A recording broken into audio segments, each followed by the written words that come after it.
Film Club. Thank you for joining us for another episode of Film Club. I'm one of your hosts, Andy Harrison, and with me, as always, it's Andy Donaldson. Hello. Every week in Film Club, we invite you along to watch a film with us, but this week, commenter Damien Beattie is inviting us all to watch King of the Hill.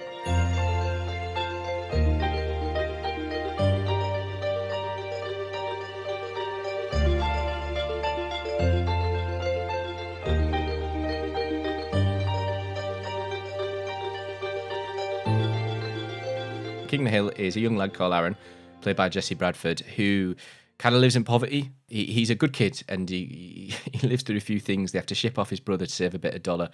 He unfortunately sees someone pass. A few of the kids at the school talk about him. He can't get the right clothes, and he has to resort in some cases resort stealing. But he's got a good heart, and he wins awards, and he's a good kid. Coming of age film, but he's kind of 3 months or something period of time where he has to live through this poverty, and his dad goes away, his mum's in a hospital sort of place, sanitarium I think it is, and it took me away. I mean, first thing, if we talk about this film, I will commend the score, because the score was amazing. It is an upbeat score that just played up and down throughout the film. Cliff Martinez, no way, who did Drive as well.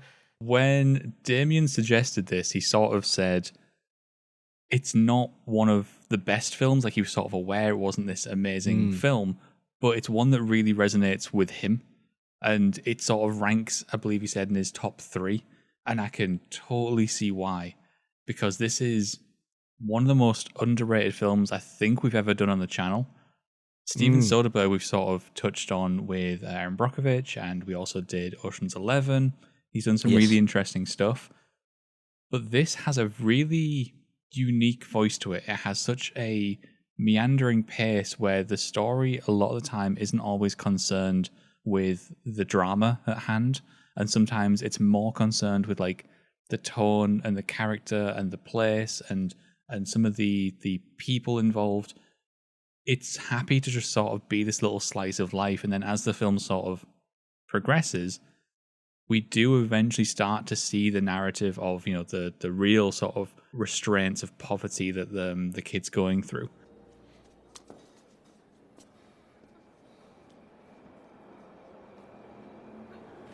Black square.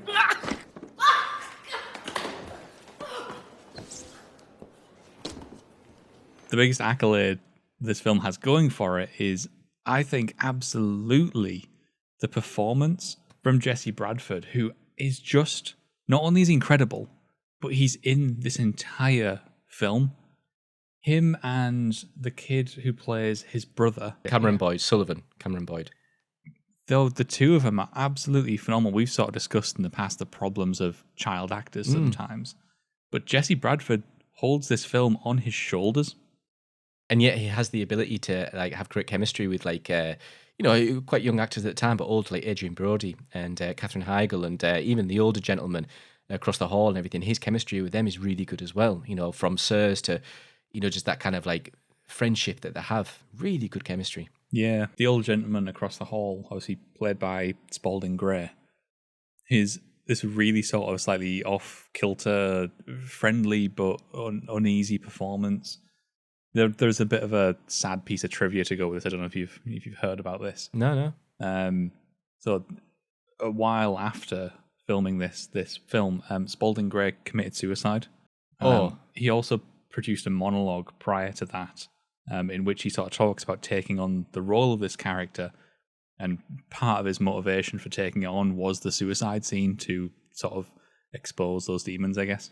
So that is moving. That's wow. Yeah, it's a really sad piece of trivia. And obviously, the book on which this is based is cited as being a piece of autobiography. The author, which, let me just grab the name, AHAI, has sort of said this is very much about him. It's about him and his childhood and the people that he sort of lived, and his family, and sort of the situations that he sometimes found himself in. And I think a lot of that honesty and a lot of that disconnect between certain fragments of the story really show how honest and earnest it is. But it's also massively the strength of this film, is that it's just a collection of moments. Yeah, and he's it's like on all the weights on Aaron's head, and he pulls through. It's like that scene at the end with him and looking at his dad, and his dad putting his hand on the shoulders, like you prevailed. You know, you persisted. You were you got through this. You were tough. And interestingly, I felt this is weird, and this is a bit like cynical of me, but I felt towards the end of this film it was going to end on a sour note. Even that scene where it almost felt too good to be true. I think this is one of my partial issues of the film. I'm glad it ended on a high note, but I also think that it tore away a lot of the kind of the strife that he went through, because that kind of golden happy ending. I've got a job, it pays well, we've got an apartment, mum's back, your brother's back, and everything. It was almost too good to be true. I actually thought that, especially in the like kind of sepia tone that had like kind of orange glaze, I thought it might be in a dream and he was in the room almost like dying of hunger, or like having a vision, and I fully thought that was going to happen, and it didn't. And I'm glad for the character, and if this is not a biography, I'm glad. But I was also thinking that would have been like a way to finish a film, but like that, we're talking like Grave of the Fireflies way to finish a film. So I'm glad it didn't, because I like not crying, but yeah, I had the exact same feeling actually. I thought we were going to wake up with him having just eaten the paper cut out of the that was tough, that scene, the meal, and obviously that was fucking tough. It's strange because obviously he's gone to bed with real sort of hunger pangs, and he's really sort of suffering at that moment, and then he wakes up and it is very much the world is fixed for him. And I can't decide how much of that is suggestive from Steven Soderbergh's part and how much of it is just Hotchner's actual story of, obviously he was a kid, he couldn't really action these things. He had there's the Hollywood method here, right? The satisfying story tells you that your protagonist has to go and action some conclusion to the film. But that's not how real life works. No. Sometimes things do just fix themselves. His dad just does get a job. And that is sort of the weight of the world lifted off his family's shoulders, and maybe that's just the way it happened. Hello, Billy. Hello, Aaron. How are you? I'm fine. What did you have for lunch today? I had filet of sole. Oh, what did you have? I had a dinner roll and some water. It's been a very good recommendation. You mentioned earlier like one of the most underrated films, and I feel like I like it when we get these sort of recommendations. It reminded me when they did The Drop. Helena Chiquita recommended it a while back, and you know how like, oh my god, what a recommendation! I got the same feeling for this film here, for King of the Hill, because I was watching it, I was like, what a great film. I love a good drama. Period dramas I'm a bit iffy about, as the older films, as Damien probably knows. And no, I was fully immersed into this.